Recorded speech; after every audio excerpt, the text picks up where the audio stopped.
Si Isabel Granada, isa sa mga pinakasikat na bituin noong dekada 90. Isang multi-talented na artista, mahusay umarte, mag-host, umawit, at sumayaw.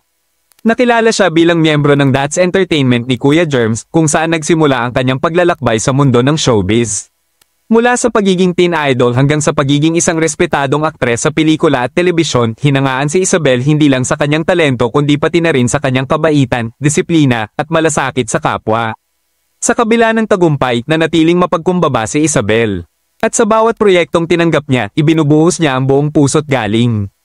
Isa na rito ang kanyang hindi malilimutang pagsabak sa Accepted Challenge ng Eat Bulaga kung saan muli niyang pinatunayan na siya ay isang tunay na artista, buo ang loob at walang arte. Hindi lang sa kanyang ganda, kundi sa kanyang talento bilang actress, singer, at performer. Ngunit sa isang hindi malilimutang episode ng Eat Bulaga, ipinakita niya ang isang kakaibang tapang. Sumali siya sa segment na Accepted Challenge, isang hamon kung saan kailangang magsagawa ng misyon na lampas sa inaasahan. Ang kanyang task, maging isang taong grasa at sumayaw ng tango sa gitna ng entablado ng Eat Bulaga. Suot ang kupas na damit, may uling sa mukha, at waring isang taong pag-alagala, hindi mo agad makikilala na siya si Isabel Granada. Pero nang tumugtog ang tango, unti-unti siyang gumalaw. Sa bawat hakbang ng sayaw, sa bawat ikot at galaw, ramdam ang dedikasyon niya sa kanyang talento. Hindi siya nahiyang yakapin ng papel, kahit pa sa mata ng madla, siya ay ibang-iba sa karaniwang glamorosa niyang anyo. Isa itong patunay kung gaano siya ka-professional, ka-dedicated, at handang magpatawa, magpasaya, at magbigay inspirasyon. Narito at panoorin ang kanyang performance sa Eat Bulaga. I'm Isabel Granada. Challenge accepted.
Matapos ang kanyang performance bilang isang taong grasa na sumayaw ng tango sa Eat Bulaga, isang bagay ang naging malinaw, si Isabel Granada ay hindi basta artista, isa siyang tunay na performer, walang takot, may puso, at handang gawin ang lahat para sa sining. Ang kanyang tapang at dedikasyon ay nanatiling inspirasyon sa kanyang bawat galaw, sa kanyang bawat ngiti, at sa kanyang bawat proyekto. Si Isabel ay at mananatiling betwing walang kupas. Kung nagustuhan ninyo ang video na ito, huwag kalimutang i-like, i-share, at mag-subscribe sa aking channel para sa mas marami pang kwento ng ating mga iniidolong Pilipino. Salamat sa panunood.